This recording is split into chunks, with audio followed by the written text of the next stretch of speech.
സംസ്ഥാനത്തെ ആദ്യ ഗോത്രവർഗ പഞ്ചായത്തായ ഇടമലക്കുടിയുടെ സമഗ്ര വികസനത്തിനായി നിരവധി പദ്ധതികളാണ് നമ്മുടെ സംസ്ഥാന സർക്കാർ ആസൂത്രണം ചെയ്ത് നടപ്പിലാക്കുന്നത്. അതിൽ പ്രധാനപ്പെട്ടതായിരുന്നു ഇടമലക്കുടി നിവാസികൾക്കായി ഒരുങ്ങുന്ന ലൈഫ് വീടുകൾ. ഇപ്പോഴിതാ 131 ലൈഫ് വീടുകൾ ഇതുവരെ ഇടമലക്കുടിയിൽ പൂർത്തീകരിച്ചിരിക്കുകയാണ്. ഞങ്ങൾക്ക് നല്ലൊരു വീടും ഇതുപോലെ വീടുകൾ കിട്ടിയിട്ടുണ്ട്. ഇപ്പം എൻ്റെ ഉദ്ദേശം ഈ ഓണത്തൊക്കെ ഞാൻ കൂടി താമസിച്ച് മാറാൻ വേണ്ടിയിരിക്കുക. മഴക്കാലത്ത് വെച്ചാൽ ഈ കട്ടയും കമ്പിയും തകരം സീറ്റൊക്കെ കൊണ്ടുവരാൻ ഇത്ര ബുദ്ധിമുട്ടുണ്ട്. അതുകൊണ്ട് ഇത്ര താമസമായി ഈ കൊല്ലം. അല്ലെങ്കിൽ നേരത്തെ നടന്നാനേ. അത് ഞങ്ങൾ നേരത്തെ ഈ മറ്റേ ഈറ്റയും കമ്പും കാലും വെച്ച് കെട്ടി പണിയുന്ന വീടുകളാണ് കൂറ വീട്. അതുപോലെ ഈറ്റക്കമ്പും ഈറ്റക്കാലും ഈ മരങ്ങളൊക്കെ വെച്ച് കെട്ടി ഞങ്ങൾ താമസം മാറിയിരുന്നു. പിന്നെ ഇപ്പം അങ്ങനെയല്ല, ഇപ്പോൾ സർക്കാർ വീട് തരണമായതുകൊണ്ട് ഞങ്ങൾക്ക് നല്ല വീടും നല്ല തകര സീറ്റുമായിട്ട് ഞങ്ങൾക്കിപ്പോൾ സർക്കാർ തരുന്നുണ്ട്. പണ്ട് ഇലുമേഞ്ഞും കൂരൊക്കെ വീടായിരുന്നു. ഒരു കുടില് പോലത്തെ മണ്ണ് വെച്ചതും അത് അങ്ങനത്തെയാണ്. ഇന്ന് മെച്ചപ്പെട്ട വീട് കെട്ടിയതിന് വളരെ സന്തോഷമുണ്ട്. സർക്കാർ ഇങ്ങനെ പദ്ധതി ഉണ്ടാക്കി. ഇപ്പം ഞങ്ങൾ പുതിയതായിട്ട് കുറച്ച് ആൾക്കാരില്ലായിരുന്നു, വിട്ടു നിന്നു. ഇപ്പോൾ സർക്കാർ വീട് തന്നപ്പോൾ ഇവിടെ വീട് പേര് കെട്ടി. മനോഹരമായ വാർത്തയാണെന്ന് ഞാൻ പറഞ്ഞത് എന്തുകൊണ്ടാണെന്ന് മനസ്സിലായില്ലേ? ആ വാക്കുകളിൽ, അവരുടെ വാക്കുകളിലെ ആ ഒരു സന്തോഷം കണ്ടോ. ഓണത്തിന് പുതിയ വീട്ടിലേക്ക് മാറാനുള്ള ആ ഒരു ഹാപ്പിനെസ്സോടുകൂടിയാണ് അവർ നിൽക്കുന്നത്. അപ്പോൾ എന്തായാലും അവിടെ എത്തി ഇവരോട് നേരിട്ട് കണ്ട് സംസാരിച്ച് അവരുടെ സന്തോഷം നേരിൽ കണ്ട ഒരാൾ ജോസിൽ സെബാസ്റ്റ്യനാണ് നമ്മളോടൊപ്പം ഇനി ചേരുന്നത്. ജോസിൽ, ഗുഡ് മോർണിംഗ്. എന്തായാലും ഞങ്ങൾ അവരുടെ വാക്കുകളിലെ ആ ഒരു സന്തോഷം കാണുകയായിരുന്നു. ജോസിൽ നേരിട്ട് കണ്ടതാണ്. ഈ ഇടമലക്കുടിയിലെ ആളുകൾക്ക് അവരുടെ ജീവിതത്തിൽ ഉണ്ടായിരുന്ന കുറേയധികം ഒരു ദുഃഖകരമായ അവസ്ഥകൾ അവർ പറഞ്ഞത് കേട്ടല്ലോ. ഇങ്ങനെ ഇത്തരത്തിൽ ഈറ്റയും മറ്റും ഉപയോഗിച്ച് മഴയത്തും വെയിലത്തും ഒക്കെ കഷ്ടപ്പെട്ടുണ്ടാക്കിയിരുന്ന ഒരു ജീവിതത്തിന് അറുതി വരികയാണ്. അവർ സുരക്ഷിതമായ വാസസ്ഥലങ്ങളിലേക്ക്, ലൈഫിലേക്ക് അവർ പോവുകയാണ്. എന്തായിരുന്നു അവിടെ എത്തിയപ്പോൾ കണ്ട കാഴ്ച?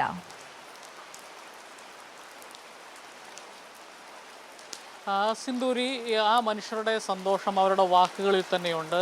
ഇരുട്ട് മൂടിക്കിടന്ന ഒരു ഭൂമിയെ വെളിച്ചത്തിലേക്ക് കൊണ്ടുവന്നത് LDF സർക്കാരാണ്, കമ്മ്യൂണിസ്റ്റുകാരാണ് എന്നാണ് അവരുമായി സംസാരിക്കുമ്പോൾ നമ്മളോട് അവിടെയുള്ള ആളുകൾ പറഞ്ഞിരുന്നത്. കാരണം ഇപ്പോഴത്തെ ആലത്തൂർ MP ആയ K രാധാകൃഷ്ണൻ അദ്ദേഹം മന്ത്രിയായിരുന്ന കാലഘട്ടത്തിലാണ് ആദ്യം ഇടമലക്കുടി വാർത്തകളിൽ നിറയുന്നത്. അദ്ദേഹം ഈ മൂന്നാറിൽ നിന്ന് പെട്ടിമുടിയിലേക്ക് എത്തി അവിടെ നിന്ന് കാൽനടയായി കിലോമീറ്ററുകൾ കാൽനടയായി ഈ കാടിലൂടെ സഞ്ചരിച്ച് ഈ ഇടമലക്കുടിയിലെത്തി എന്നുള്ള വാർത്ത അന്നൊരു വലിയ വാർത്തയായിരുന്നു. കാരണം കാടിനുള്ളിൽ 28 കുടികളിലായി ആനമുടി റിസർവ് ഫോറസ്റ്റിനുള്ളിലാണ് ഈ ഇടമലക്കുടി എന്ന് പറയുന്നത്. അത് 28ഓളം കുടികളാണ്.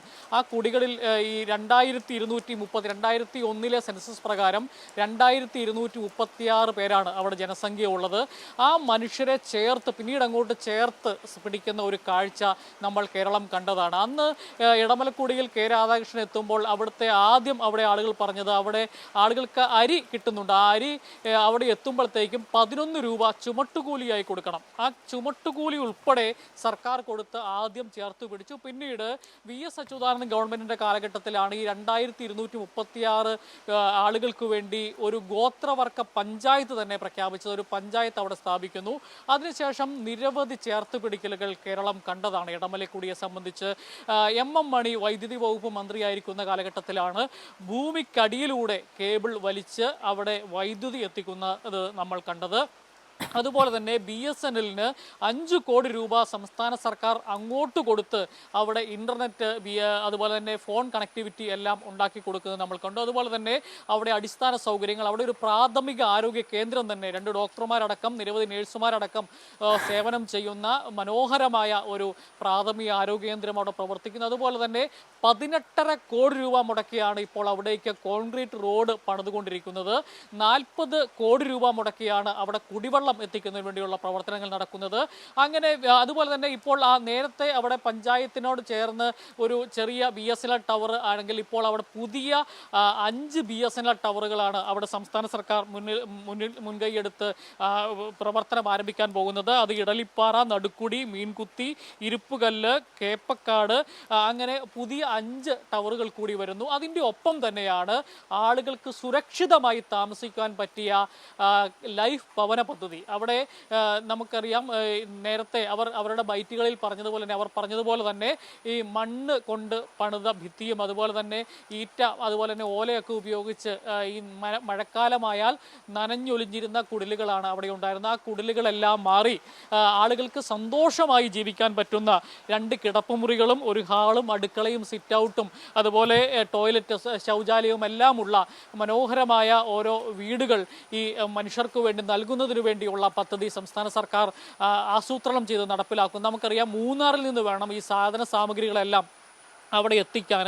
അവിടെ ഈ പല കുടികളിലേക്കും ഇപ്പോഴും റോഡ് സൗകര്യങ്ങളൊന്നും പൂർണ്ണമായിട്ടും എത്തിയിട്ടില്ല. അങ്ങനെയുള്ള സ്ഥലങ്ങളിലേക്ക് തലച്ചുമടായൊക്കെ ഈ സാധനങ്ങൾ ഒക്കെ എത്തിച്ചു വേണം വീട് പണി. അതുകൊണ്ടാണ് അവിടെ മറ്റുള്ള ലൈഫ് വീടുകളിലെല്ലാം ഈ വാർക്ക വീടുകളാണ് പണിയുന്നതെങ്കിൽ അവിടെ ഇടമലക്കുടിയിൽ മാത്രം ഈ തകര ഷീറ്റ് ടിൻ ഷീറ്റ് ഉപയോഗിക്കാം എന്നുള്ള ഒരു നിലപാടിലേക്ക്, കാരണം അത്രയും ഈ സാധന സാമഗ്രികൾ ഈ നിർമ്മാണ സാമഗ്രികളൊക്കെ എത്തിക്കാൻ ഉള്ള അപര്യാപ്തത ഒക്കെ ഉള്ളതുകൊണ്ടാണ് അങ്ങനെ ഒരു പ്രത്യേക തീരുമാനമെടുത്ത് ഇത്തരത്തിൽ വീട് പണിയാം എന്ന്. അതിന് ഓരോ വീടുകൾക്കുമായി 6 ലക്ഷം രൂപ വെച്ചാണ് സംസ്ഥാന സർക്കാർ മുടക്കിയിരിക്കുന്നത്. അങ്ങനെ 6,48 ലക്ഷം രൂപയാണ് ഇപ്പോൾ ഈ ലൈഫ് ഭവന പദ്ധതിക്ക് വേണ്ടി മാത്രം സംസ്ഥാന സർക്കാർ അവിടെ മുടക്കിയിരിക്കുന്നത്. 276 വീടുകൾക്കാണ് എഗ്രിമെന്റ് ആയിരിക്കുന്നതിൽ 131 വീടുകൾ പൂർത്തിയായി എന്നുള്ള വലിയ സന്തോഷമാണ് അവിടെയുള്ളത്. പല ആളുകളും ഇപ്പോൾ ഓണത്തിനൊക്കെ അനുബന്ധിച്ച് കയറിക്കൂടുന്നതിന് വേണ്ടിയുള്ള ക്രമീകരണങ്ങളൊക്കെ ഒരുക്കുകയാണ്. അങ്ങനെ ഒരു സന്തോഷത്തിൻ്റെ കാഴ്ച ഒരു കാലഘട്ടത്തിൽ അവർ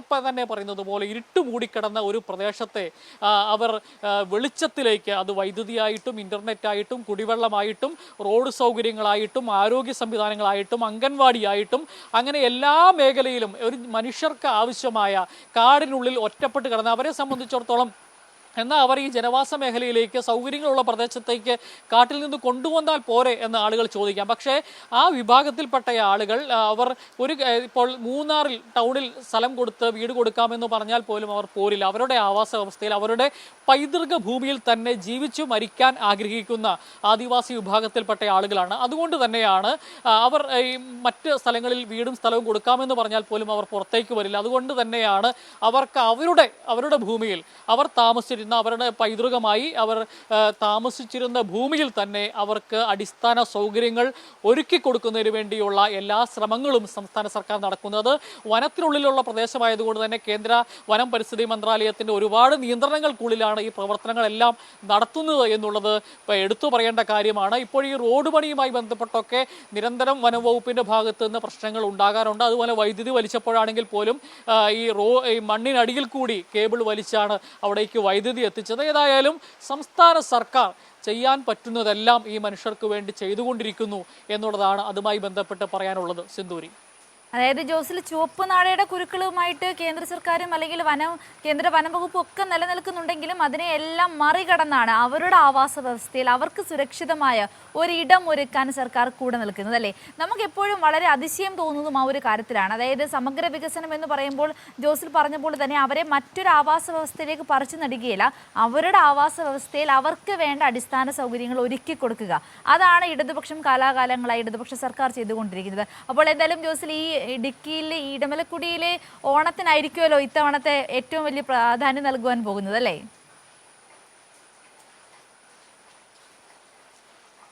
തീർച്ചയായും അവർ വളരെ സന്തോഷത്തിലാണ്. അവർ ഓണം ആഘോഷിക്കുമ്പോൾ അവരുടെ സ്വന്തം ഭവനത്തിൽ നേരത്തെ ഈ ഓണക്കാലം ഇപ്പോൾ ഈ കർക്കിടകത്തിലൊക്കെ നനഞ്ഞൊലിച്ച് വീടുകൾ തകർന്ന് ഒക്കെ വളരെ അസുഖങ്ങളൊക്കെ പടർന്നു പിടിക്കുന്ന ഒരു സമയം, അങ്ങനെയുള്ള ഒരു സമയത്ത് നല്ല സുരക്ഷിതമായ ഒരു വീട്ടിൽ ഇപ്പോൾ അവിടെ ഞാൻ രാവിലെ വിളിച്ച് സംസാരിക്കുമ്പോൾ പോലും ആ പ്രദേശത്തൊക്കെ നല്ല കനത്ത മഴ പെയ്യുകയാണ്. അങ്ങനെ കനത്ത മഴ പെയ്യുമ്പോൾ നേരത്തെ അവർക്ക് പേടിയായിരുന്നുവെങ്കിൽ അത് ദുരിതമായിരുന്നുവെങ്കിൽ ഇപ്പോൾ സുരക്ഷിതമായ ഒരു വീട്ടിലേക്ക്, അടച്ചുറപ്പുള്ള വീട്ടിലേക്ക് കയറി താമസിക്കുവാൻ പറ്റുന്ന ഒരു സാഹചര്യം അവർക്കുണ്ടാകുന്നു എന്നുള്ളത് വളരെ വലിയ സന്തോഷം നൽകുന്ന കാര്യം തന്നെയാണ് സിന്ദൂരി. ആ സന്തോഷം ആ ജനങ്ങൾ പങ്കുവയ്ക്കുമ്പോൾ ആ സന്തോഷത്തിൻ്റെ ഭാഗം നമ്മൾ കേരളീയ ജനത ഒന്നാകെ അവർക്കൊപ്പം സന്തോഷിക്കുന്നു. അതിന് ഒരു സർക്കാർ മുന്നിൽ നിൽക്കുന്നു എന്നുള്ളത് ഏറെ അഭിമാനകരം തന്നെയാണ് സിന്ദൂരി.